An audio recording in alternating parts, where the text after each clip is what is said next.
Wolves of Distress, Liber Poem 13. You're me, I'm you. No matter how far you've come or how long it took, when I came to you, you came to me.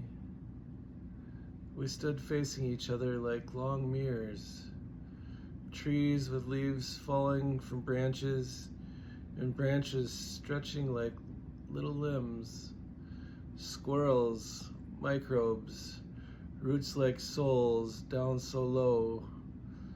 We were born twins, your dreams echo in me, my fantasies make you giggle.